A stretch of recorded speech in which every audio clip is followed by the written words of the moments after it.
네, 여러분 안녕하십니까? 4월 17일 목요일입니다. 박명석입니다. 결국에는 또 연어 마냥 돌아갑니다. 한 번 이렇게 많이 빠지면 바닥을 한 번에 확인하지는 않나 봐요. 여러 차례에 이렇게 뒤틀림이 좀 있고 변동성을 좀 겪어야 이제 완전히 바닥이다라고 확신할 수 있는 그런 배경이 만들어지나 봅니다.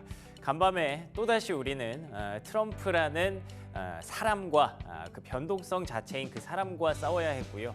결국에는 버텨내지 못한 엔비디아가 폭락을 하면서 시장의 급락세를 가중시켰습니다.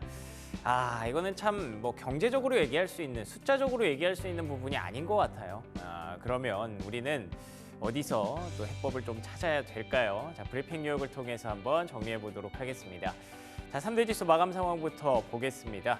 말씀드린 것처럼 모두 하락으로 마감을 했고요. 다우지수 1.7% 그리고 나스닥 지수 3% 급락을 했습니다. 근데 이게 일어나서 보신 분들은 놀라시겠지만 의외로 이게 다행인 겁니다. 왜냐하면 장중에 이것보다 훨씬 더 크게 빠졌거든요. 테슬라 막 8%, 뭐 엔비디아 막 거의 9% 막 이렇게 급락하고 있었는데 장 막판에 그래도 저가 매수세가 좀 유입되면서 이 정도면 나름 마지막에 좀 들어 올리고 마감을 한 겁니다.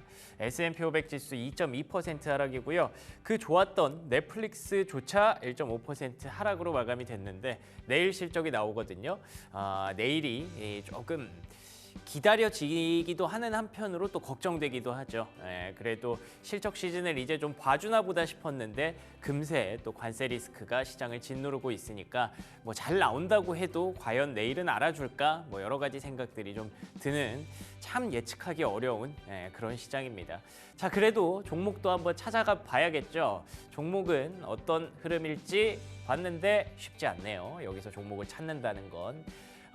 일단 전반적으로 붉은색이고요. 그나마 에너지주 괜찮았네요. 그리고 산업재 섹터 괜찮았던 종목들이 있어서 몇 개 한번 찾아는 봤습니다. 근데 그런 거 찾기 전에 다음 장 넘겨주시면 일단 테슬라도 오늘 많이 빠졌으니까 사실 그 중국과의 관세 변동성으로 인해서 테슬라도 굉장히 지금 울고 싶은 마음일 거거든요. 특히 일론 머스크가 하려고 하는 것들 중에 뭐 사이버캡이라든지 세미트럭이라든지 이런 부분들이 중국의 그 자동차 부품 규제 관세로 인해서 사실 앞으로의 전망이 계속 불투명해지고 있다는 게 문제인 것 같습니다. 그래서 일론 머스크가 요즘 뭐 거의 뭐 아무 말도 안 하죠.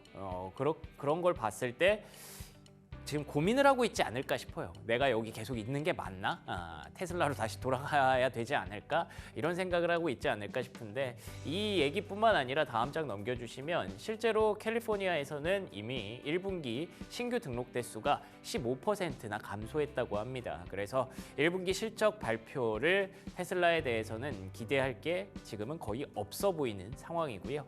그럼에도 불구하고 이게 좀 뭐 어느 정도는 반영을 하고 있을 수 있잖아요. 그래서 실적 시즌을 맞이함에 있어서 약간 좀 긴장되고 일각에서는 좀 기대도 되고 뭐 이런 상황입니다.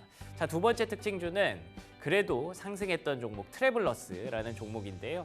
어제 유나이티드 항공이 괜찮은 실적 내면서 시간외에서 강세를 보였는데 뿐만 아니라 여행 관련 기업 트래블러스도 괜찮았다는 점에서 그래도 사람들이 여행 시즌, 휴가철 시즌은 좀 보고 있나 보다라는 기대감을 요만큼 가져봤고요. 그리고 마지막으로는 모건 스탠리에서 업그레이드한 종목이 있었습니다. 바로 록히드 마틴, 이 방산주였죠.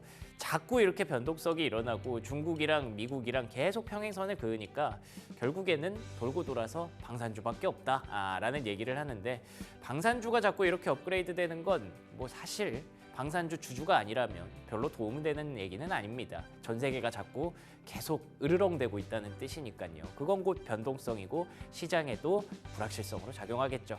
자, 여기까지 브리핑 뉴욕이었고요. 프리미엄 미국 주식 이어가겠습니다.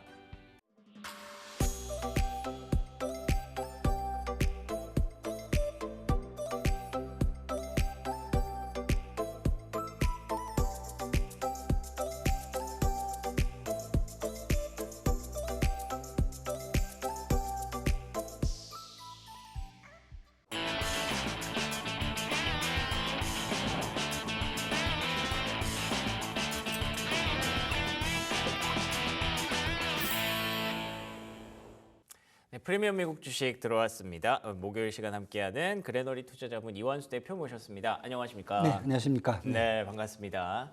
다들 오늘 아침에 일어나서 또 도대체 간밤에 무슨 일이 있었나 이 생각 많이 하면서 일어나셨을 것 같은데 그래도 오늘은 그나마 좀 뭐 다행이라고 해야 되나?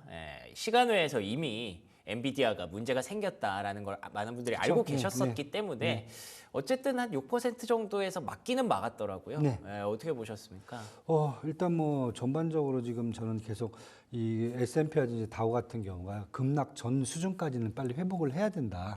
이제 그렇게 보고 있는데 그 길도 좀 쉽지가 않네요, 지금요. 그러니까요. 지금 분위기가. 그래서 어제 전반적으로 보면 뭐 관세 불확실성은 지속됐고요. 그다음에 파월 연준 의장이 물가하고 성장 두 개를 다 우려를 했어요. 그러면서 결국 연준 푸스는 없었다 이렇게 좀 얘기가 나왔고요.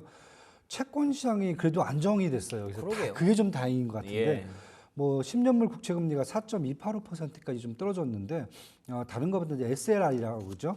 은행의 레버리지 비율 조정 얘기가 지금 나오고 있어요. 그러니까 은행들이 이제 국채에 조금 더 투자할 수 있도록 레버리지 비율을 조금 더 높게 조절을 해주겠다. 이 부분이 좀 시장에서 좀 호재로 좀 작용한 것 같고요. 달러 인덱스는 다시 또 뭐 100 밑으로 떨어졌고요. 이것에 반해서 이제 해지 수요가 증가한 금은 3,353달러까지 사상 최고치입니다. 네. 3,300을 넘었더라고요. 네, 3,300이요. 저도 이게까지는 생각을 못 했는데. 이 정도는 처음 봐요, 저도. 거의 연초 이후에 거의 한 15% 이상 오른 걸로 보시면 될 것 같아요. 진짜 그때라도 샀어야 됐는데요, 금을. 그렇죠? 금값이 금값이죠. 그다음에 비트코인은 84,000달러 수준에서 계속 유지를 하고 있다. 이제 이렇게 보셔야 될 것 같고요.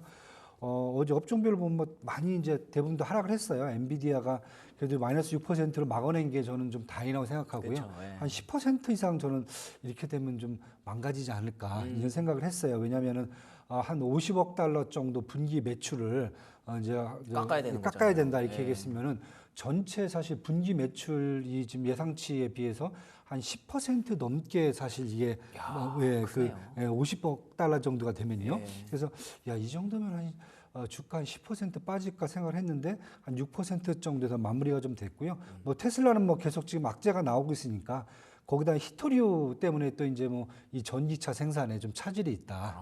히토류들은 뭐 자석 같은 것들이 있거든요. 거기에 들어가는 히토류가 또 안 들어오면은 전기차 생산에 또 문제가 있을 수 있다 그래갖고 뭐 테슬라뿐만 아니라 리비안 뭐 다 전기차들이 조금 어제 급락을 했고요. 뭐 팔란티어도 사실 나토하고 계약이 이제 성사된데도 불구하고 또 한 5% 넘게 또 하락을 했습니다. 그래서 일단 전반적으로 제가 계속 말씀드린 추세죠. 스태그플레이션 우려, 그다음에 연준의 기준금리 인하 지연, 그다음에 1분기 실적 약세 우려감이 아직도 시장에 계속 존재하고 남아 있다 이렇게 지금 보고 있어 갖고요. 저는 다른 것보다 S&P는 한 5,500선, 그다음에 나스닥은 18,000선.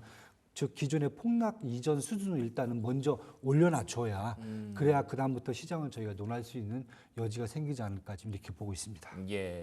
그러면 일단 엔비디아 얘기부터 한번 해볼까요? 엔비디아가 어제 55억 달러의 이제 제재금을 받게 됐다라고 얘기를 하면서 많은 분들이 좀 약간 놀랐다기보다 배신감을 좀 느끼셨거든요. 왜냐하면 그렇죠. 이거를 원래 트럼프 대통령이 없애준다고 했었어요. 그렇죠. 수출 규제 완화 얘기까지 했었거든요. 근데 이거는 사실 뒤통수 맞은 느낌이라 이 도대체 어떻게 된 거예요? 결국은 제가 봤을 때는 이거 수출 규제를 완화해주겠다는 게 사실 중국하고 협상 얘기를 지금 계속 얘기를 하는 것 같아요.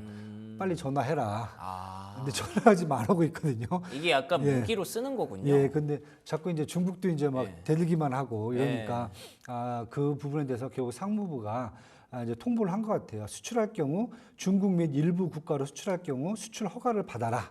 이렇게 이제 통보가 왔다고 얘기하니까 그럼 엔비디아는 뭐 어떻게 할 수가 없잖아요. 이제 분기 손실을 한 55억 달러 정도. 그러니까 결국은 이 H20이 중국이라든지 그 이외의 국가가 들어가는 매출 비중이 한 10% 된다는 얘기거든요. 결국은요. 그래서 이 부분을 본인들은 그러면은 이제 자기들 회계에서 이제 정리를 하겠다. 이렇게 지금 얘기를 한 거거든요. 그래서 아까 말씀드린 대로 전체 매출이 한 10%에서 11% 정도 나오기 때문에 이 정도 조정은 지금 생각을 했었는데 그렇다고 해서 이제 엔비디아 주가가 그렇게 크게 조정하지는 않았어요. 왜냐하면 제가 봤을 때는 연초 이후에 지금 이미 어제 이제 오늘 새벽에 끝난 주가까지 합친다면은 한 22% 연초 이후에 지금 마이너스예요. 그러니까 왜냐하면은 저는 충분히 반영이 돼 있다 이미. 그럴 수 왜냐하면 있죠. 이제 연초부터 사실 CES 2025라든지 여기부터 시작해서 엔비디아가 사실 호재가 많았어요. 그리고 투자도 건수도 많고요. 그럼에도 불구하고 계속 중국에 대한 수출 규제 문제로 계속 주가가 이렇게 오르지 못하고 조정받았거든요. 예. 그래서 저는 이미 이제 이 부분이 충분히 반영된 게 아닌가. 그리고 저 펀더멘탈도 P도 한 38배, 그다음에 포워드 PER도 한 25배까지 돼 있기 때문에 이미 저는 저평가돼 있고 밸류에이션 매력도가 이미 좋은 상태다. 예. 그리고 세 번째로는 지난주에 미국 내에서 이제 4천억 달러 투자 또 발표까지 했어요. 네. AI 칩하고 그다음에 AI 양자 컴퓨터를 생산하겠다. 이 정도까지 했으면 사실 제가 봤을 때는 그렇죠. 주가는 충분히 좀 반영된 게 아닌가. 그리고 지금 이제 이 중국에 대한 부분이 터진 거기 때문에 그렇게 본다 보면 저는 이제 반영된 건 다 됐구나. 이제 그렇게 마음 편히 보셔도 되는 구간으로 온 게 아닌가. 네. 이렇게 지금 보여집니다. 지금 주가. 말씀하신 대로 사실 장중에는 거의 10%까지 갔었거든요. 근데 그 부분을 장 막판에 이렇게 많이 메꾸면서 6%로 좀 선방한 그런 상황입니다. 물론 6% 급락한 걸로 선방했다는 표현이 좀 이상하기는 한데 그래도 어쨌든 이 정도면 맞을 만큼 빠졌다라는 부분들을 시장에서 조금씩 인식을 하기 시작한 것 같아요. 밸류에이션 매력도는 어느 정도 좀 갖췄다라는 부분. 실적 시즌 이제 한 달 정도, 엔비디아는 한 달 정도 남아 있으니까 그에 대한 어떤 스케줄을 좀 짜야 되지 않을까 싶고요. 파월 의장 탓도 좀 있다고 시장에서 얘기들을 하던데 네. 뭐 그가 뭐 그렇게 잘못한 건 없지 않습니까? 뭐 남 탓할 필요는 없는데 그렇죠. 자꾸 이제 뭔가 지금 찾으려 하다 보니까 네.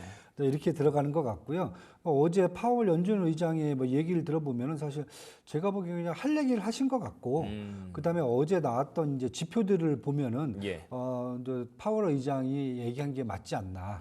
왜냐면 어제 이제 미국 전미 주택건설협회 주택시장 지수가 3월달에 39였는데 4월달에는 한 40이에요. 그래서 뭐 주택 시장은 뭐 쏘쏘하다. 그러네요. 예, 그런데 산업 생산을 보니까 3월달 산업 생산이 전년 대비해서 1.34% 이제 증가를 했거든요. 예. 이 부분은 이제 2월달에 1.45% 증가한 거에 비해서 사실 약간 떨어졌어요. 그다음에 미국 소매 판매를 보니까 3월달은 4.6%란 말이에요. 이번 달이 4.6% 상승한 걸로 나왔는데 지난달은 3.54%거든요. 그러니까 소매 판매는 좀 더 늘었어요. 그러네요. 그러니까 산업 생산은 좀 줄고. 예. 그러니까 우리가 이제 지금 생각할 때, 야 이거 이제 인플레이션 올라가기 전에 빨리 소비를 해야 된다. 그럴 가능성이 선소비자에 대한 이제 높네. 예. 기대감이 좀 반영되지 않았나. 그리고 산업 생산 같은 경우에는 일단 뭐 눈에 보이게 사실 조금씩 이제 확실히 이제 둔화되는 게 보인다. 그러네요. 예, 이렇게 봤을 경우에 파월 의장이 결국은 물가하고 성장 둔화 두 개 다 얘기했거든요.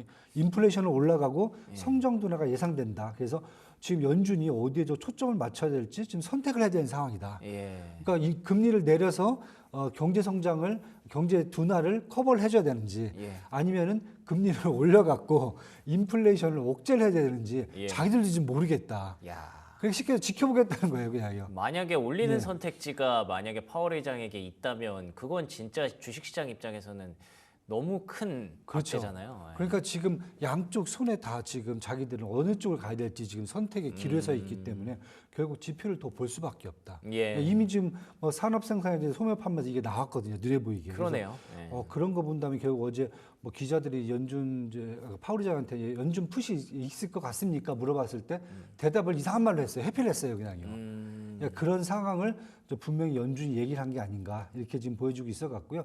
일단은 연준도 지금 저희들이 이제 계속 그 말씀을 드렸어요. 아마 한 5월달, 6월달은 가야 연준 액션이 나올 수가 있다.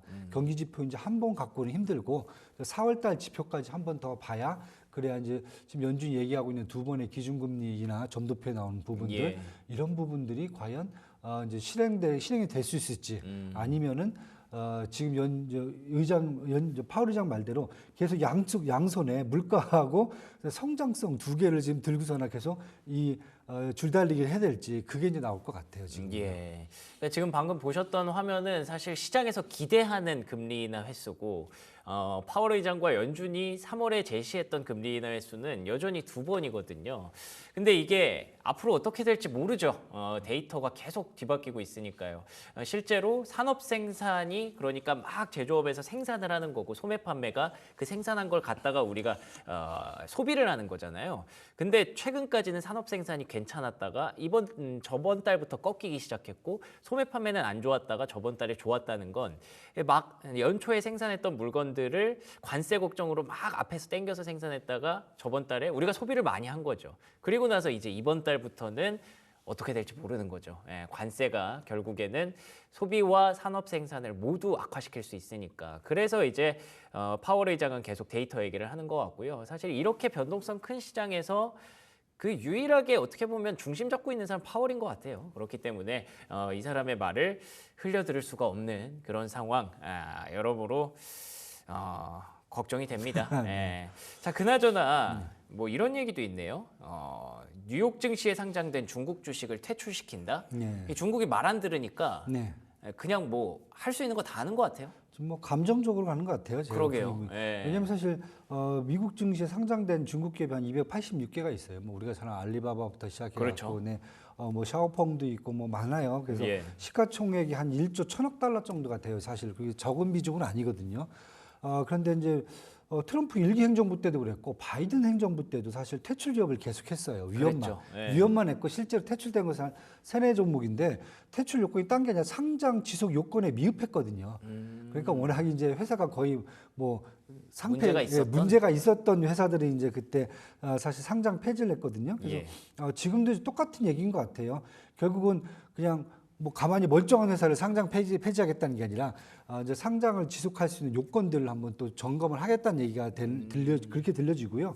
그다음에 만약에 문제도 없는데 퇴출을 시킨다. 그럼 사실 글로벌 금융시장에서 뉴욕 증시의 위상은 사실 바닥으로 떨어지는 거죠. 그렇죠. 그리고 앞으로 이제 미국 금융시장의 신뢰 문제거든요. 그럼 누가 이제 앞으로 미국 시장에다가 상장을 누가 하겠습니까? 그게 제일 큰 것 같아요. 네. 지금 신뢰도가 떨어지는 예. 거죠. 그래서 이건 정치적으로 들어가야 될 문제는 아닌 것 그러니까요. 같아요. 그래서 예. 만약에 이 회사가 뭐 수익도 안 나고 그다음에 뭐 존폐 위기가 문제가 있다. 그랬을 경우에 사실 상장 지속 요건에 미흡해서 상장 폐지를 권고한다든가 그렇게 하는 것은 사실 문제가 없는데 그렇죠. 그렇지 않고 그냥 정치적으로 이걸 하겠다 그러면 사실 그건 사실 큰 문제죠. 그래서 저는 이제 그렇게 보고 있기 때문에 아마 이성적으로 합리적으로 판단할 거다 이렇게 지금 얘기를 하고 있습니다. 예, 그래야 될 텐데 자꾸 좀 이성적이지 않은 판단들이 좀 나오고 있는 것 같아서 그게 우리가 가장 좀 아쉬워하고 걱정하는 그런 부분이죠.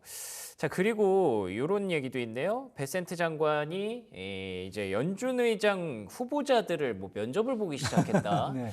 이런 거는 뭐 파월 의장을 좀 압박하는 그런 또 도구인가요? 어떻게 보십니까? 참.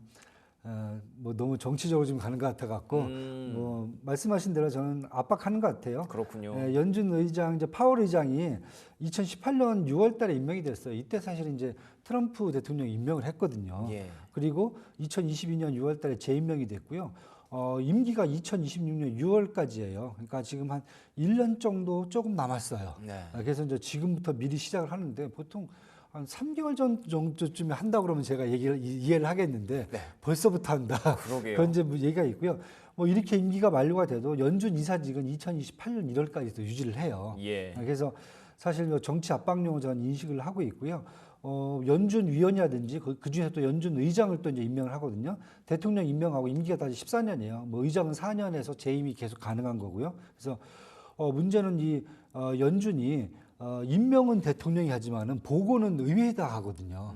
그러다 보니까 통화 정책의 독립성을 갖고 있어요. 그러니까 이 그 트럼프 대통령 입장에서는 지금 금리를 좀 내렸으면 좋겠는데 예. 뭐 지난번에 말씀드린 채권 문제도 있고 그렇죠. 국채 발행 문제도 있고 지금 전혀 이제 내려주지 않고서 지금 반응을 안 하니까 예. 이거에 대한 압박이고요.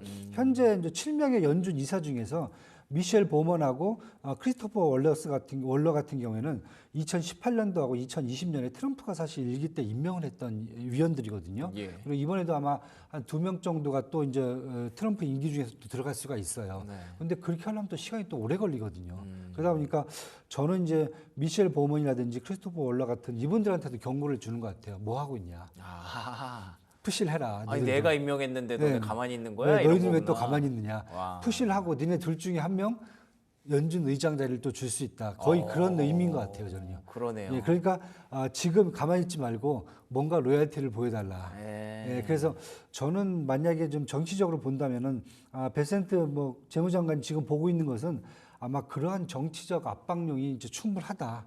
네, 저는 이렇게 지금 보고 있습니다. 야, 이게 진짜 사실은 그 시장이랑 펀더멘털이랑 뭐 실적 시즌이니까 막 실적 계산하고 이래야 되는데 우리가 계속 정치적인 어떤 움직임과 그 속내를 파악하려고 이게 참 어려운 것 같아요. 시장 투자하는 데에 있어서. 그러면은 앞으로 우리가 투자 전략을 어떻게 가져가야 되는지 좀 궁금합니다. 이거 중심을 잡기가 너무 어려워서요. 네, 뭐 국내 같은 경우 지금 네. 사실 어제 이제 JP 모간이 또 그 얘기를 했어요. 하반기까지 2,700 정도 코스피를 보고 있다. 가장 중요한 게 위험 대비 수익이 더 나아지는 구간으로 가고 있기 때문에 네네. 비중 축소해서 한국을 중립으로 전환하겠다. 그거는 그 뜻이네요. 빠지기보다는 그래도 올라갈 그렇죠. 가능성이 네, 높다. 맞습니다. 네. 뭐 이율 얘기가 뭐 미국의 관세 정책 리스크라든지 국내 정치적 불확실성이 해소 단계로 접어들 수가 있다. 그러니까 저희가 계속 말씀드린 그런 부분이거든요. 그렇다 보면 저희가 계속 말씀드린 이제 분할 매수 쪽은 계속 저희가 봐야 될 것 같고요. 그다음에 이제 미국 시장도 이제 지금 뭐 실적 시즌이 시작되면서 은행주들이 사실 실적이 되게 견고하게 나와요. 괜찮더라고요. 네, 그런데도 불구하고 이제 그래도 주가가 덜 빠지고 예. 이제 버텨주고 있거든요. 이제 그런 측면에서 본다면 저희들이 이제 계속 말씀드리는데 화장품 같은 경우 그렇죠? 그 다음에 조선이라든지 방산 같은데, 그 다음에 이제 플랫폼 이런 데들은 사실 어떻게 보면 되게 견조하거든요 수익이. 그래서 저는 계속 저희가 말씀드린 대로 이제 국내 경쟁력이 강한 업종들, 뭐 관세 회피 수혜주라든지 중국 내수 확대 수혜주라든지 뭐 민주당 정책 수혜주들 이렇게 한번 보시면은 충분하지 않을까 좀 보여지고요. 최근 보시면 또 AI 헬스케어 쪽들이 엄청 강하게 또 시장이 또 탄력적으로 올라가고 있고요. 그렇더라고요. 네, 그다음에 플랫폼 주식들도 지금 뭐 잘 버티고 있고요. 화장품은 뭐 수출 그 비중이 발표가 됐는데 엄청 견고한 게 나왔고, 그다음에 미국하고 유럽에서도 지금 수출에 대한 비중이 되게 커지기 시작했고, 중국도 지금 이제 비자라든지 이런 부분들, 특히 이제 5월달에 중국 이제 관광객들에 대한 어떤 기대감도 좀 커지고 있기 때문에 뭐 그런 측면에서 본다면 저희가 계속 말씀드린 쪽을 붙들고 있으면 저가 매수를 해놓으면은 선순환으로 계속 돌고 있기 때문에 저는 아마 JP 모건과 좀 같은 생각이기 때문에 하반기 때까지를 보시면서 계속 저가 매수를 하셔라. 네, 이렇게 지금 보여지고 있습니다. 트럼프의 어떤 위기를 미국 증시는 어떻게 넘겨야 될지 걱정이지만 그래도 국내 증시에서 한번 희망을 또 찾아보도록 하겠습니다. 지금까지 그레너리 투자자문 이완수 대표와 얘기 나눠봤습니다. 오늘도 좋은 말씀 고맙습니다. 네, 감사합니다.